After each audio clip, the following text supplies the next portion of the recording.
Board members and Dr. Waltz, my name is Riley O'Casey and my address is on file. In 2010, PWEA addressed lack of planning time and the school division agreed saying, quote, except in unforeseen circumstances, this time should be for individual and team planning, end quote. In 2011, PWEA addressed an overabundance of initiatives in the schools, which led to a workload that is almost impossible to complete on a daily basis. The division agreed that, quote, school leaders should choose the strategies for improvement carefully and in collaboration with their staff, end quote. In 2012, PWEA addressed the misuse of PLC meetings and overburden of data collection and analysis. The division agreed that, quote, professional learning community meetings should not hamper or hinder individual planning. They should enhance it, end quote. Data collection and analysis can take hours to prepare, and the school division agreed that, quote, we are all working to find ways to make these processes more efficient and encourage teachers to be part of the conversation, end quote. And in 2014, PWEA expressed serious concerns that many educators were forced to cover colleagues' classes during planning time. The division agreed that, quote, excessive meetings that infringe on teacher planning time is not consistent with best practices. Teacher planning for high-quality instruction will be promoted and preserved. The only situation in which planning times should be infringed upon are in cases of sudden and unforeseen occurrences, but not as a general practice within any school. Tonight, I am here on behalf of the students of Prince William County. When educators are not prepared, the students notice, and the classroom structure is then set up for failure. Planning time is essential. It's such a simple concept, yet why is this so difficult to fix? I applaud those administrators who found a creative solution to the problem. They have demonstrated it is not impossible. It's about time for the school division to enforce Regulation 652.01-1 and give educators the time needed to effectively plan. It's about time for schools across the division to choose the strategies for improvement carefully and in collaboration with their staff. It's about time for all educators' planning time to be supported instead of spending time collecting and analyzing useless data. It's about time we put our kids first, and to do that we need to respect our educators' time. It is about time. Thank you. Thank you, Ms. O'Casey. Our next speaker is Misty Mudryk. Misty. Good evening, Chairman Sawyers, board members, and Dr. Waltz. My name is Misty Mudryk, and I'm a third grade teacher at Henderson Elementary. My address is on file with the clerk. Tonight, I'm speaking on behalf of the students as a staff member to ask you to honor our time by helping lighten our workload and give us back an unencumbered planning time. As an elementary teacher, many think our day is filled with fun, hands-on lessons that are so engaging the kids are thirsty for more. While these are the types of lessons we would love to have, it takes a lot of time to prepare. With already tight schedules, these lessons are not frequently executed. Our time in the morning is filled with bus duty, meetings, and preparing for the day. We may even get to make the copies that we need. Before you know it, the kids are at the door waiting to be greeted and begin the day. We get through the morning, sometimes pulled for meetings, and many specialists are pulled to cover a class. In the blink of an eye, planning time is here. This time is filled with grade level, CLTs, PLCs, data meetings, or an IEP or intervention meeting here and there. Many schools require these meetings 3, 4, or even 5 days a week with their grade level. Planning and pacing with your team is important, but what about planning for our own class? What about those copies that must be made or those guided reading books that we need to return and replace? We also have papers to grade, emails to return, a web page to update, data to enter into a spreadsheet, reflection and planning templates to fill out, our own lesson plans, guided reading plans, core extension plans, and plans for remediation kids and enrichment kids, as well as math and reading for our groups. Elementary teachers are supposed to have a 45-minute unencumbered block to plan. On many days, our plan is to make it to the bathroom before having to get the kids, because there will not be another time before we go to lunch or have dismissal. The purpose of our planning time is to prepare for our class and grade our papers for student feedback. Often this time seems to be used for meetings for the sake of meeting. Its purpose is often shadowed by data desegregation, planning, and reflecting. In theory, it is supposed to be focused on the children, but does not always work out that way. I don't know any educator, whether a teacher or specialist, that spends less than 2 hours a night on average with schoolwork. Our family time on weekends must be highly structured to allow for school planning, and in order to free up our own family time on the weekend, we have to work even longer during the school week since our time during the day is usually non-existent. While we understand the small 45-minute block of time will not give us the time to get everything done, it will help to lighten our load. This means we would get some of our outside contract time back, whether it means leaving school at 5:30 instead of after 5, 4:30 instead of after 5, or getting the extra time at home because we are able to finish our work at work. Our time is so often taken for planning for meetings, grading, emailing, posting of data, and now SOL prep. Our unencumbered planning time is very encumbered and will continue to be unless something is done to lighten our load.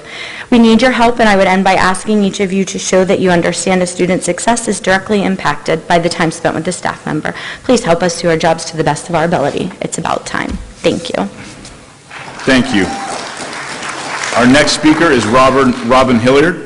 Robin?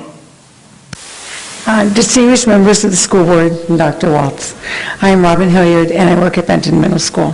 Thank you for the 3 minutes to speak to you tonight on behalf of my middle school colleagues in the county. Obviously, you understand time is precious or there would be no time limit. 3 minutes is important to you. In 30 minutes, only 10 people can speak. Most of us as middle school teachers have 25 to 30 students and only 45 minutes to 60 minutes. You do the math. We do appreciate the lowering of class size more than you know. Planning for middle school teachers is about 90 minutes on a perfect day, a day when not an eligibility sign-off, IEP, PLC, IT, pre-IT, co-planning, team or department meeting takes place. Parent conferences, student conferences, absent student consultations all take between 30 to 45 minutes. Ladies and gentlemen, the remaining 45 minutes makes it sound so doable.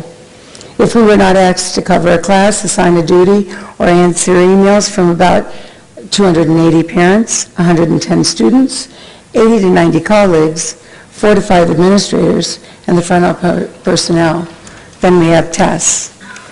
When we are constructing tests, we look for open-minded, thoughtful, essay-style questions relevant to our learners. Time is needed to write or gather those questions. They will make tests reflective of our EL, special ed, traditional, extended students with IEPs, 504s, EL goals, or simply ordinary requirements like readability and fairness. That data is then gathered, reflected upon for each of our 110 students, then disaggregated per child, per objective, per lesson. How it is taught, how it is received, and where was the glitch for Hussein, Josue, Sophia, Allison. Now, for those less successful, new strategies must be used for a remediation plan. A new test must be put together to retest those students, and the reassessment data must again be disaggregated. Not the time to create the lessons that will engage those students, help them see and apply the information that they now know from a given mistake. That's a life lesson. No time for that. Let's recreate the data. What time is in for those, then we're in those days where it's perfect to set up for hands-on experiments in science, authentic examples in history for social studies, creative methods in math, and literary selections with meaning to each of our students. I've not always been a teacher. I was once a person with a territory and clients. I was given a data day monthly, a whole 8-hour day to provide reflections and forecasts and reports for a much less dynamic and complex group of clients than our middle schoolers. Data should never be collected for data's sake. It is unless we, the teachers, are given not only the time to analyze it, but the time to create and plan for it, that we have an answer. Time is a precious commodity, as you all know. Thank you. Thank you. Thank you. Our next speaker is Warren Hill. Mr. Hill. Good evening, Chairman Sawyers, board members, and Dr. Waltz. My name is Warren Hill, and I'm a U.S. history teacher at Potomac High School. My address is on file with the clerk.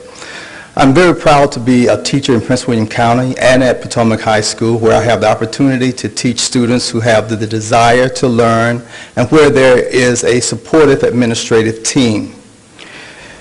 Teachers have indicated in a recent PWEA survey that time is one of their primary concerns. Teachers feel that time, which should be dedicated to the core functions of planning, teaching, and grading, has been eroded by educational reform initiatives that are of little value to them. It seems that teachers are constantly being asked to take on tasks, but few, if any, tasks are ever taken away. In addition to all the work teachers already do, they're required to attend mandatory PLC meetings, create common assessments, analyze data, report on data. I'm not here today to argue the validity of the above-mentioned tasks. Each one can be a valuable educational tool when needed and used appropriately. PLCs probably are most effective when they are formed out of voluntary collaboration. Some teachers have a natural tendency to discuss and share information. Other teachers are not interested in sharing and should not be forced to do so. Just as differentiation can be effective for student learning, differentiation should be allowed in the teaching process. Mandatory PLC meetings take valuable time away from teachers' core functions of planning and grading. Common assessments are not a bad idea, but it takes time for teachers to collaborate on writing the assessment. Perhaps if we still had a test-making system similar to the old CMS, less time would be needed to create a common assessment. Data is very important information for the teacher, but the teacher can analyze the data without preparing a formal report. To compile a formal report uses time that could be used for planning and/or grading. Teaching is not a 9-to-5 job. Good teachers never stop working. They are always taking time to expand their knowledge and skills. But teachers also need downtime to be reflective so that they can find better ways to engage and educate students. It is difficult to be reflective when you are constantly performing tasks with no time to think. I respectfully ask that the school board and Dr. Waltz realize that it's about time to give teachers more time to help students achieve. Thank you. Thank you.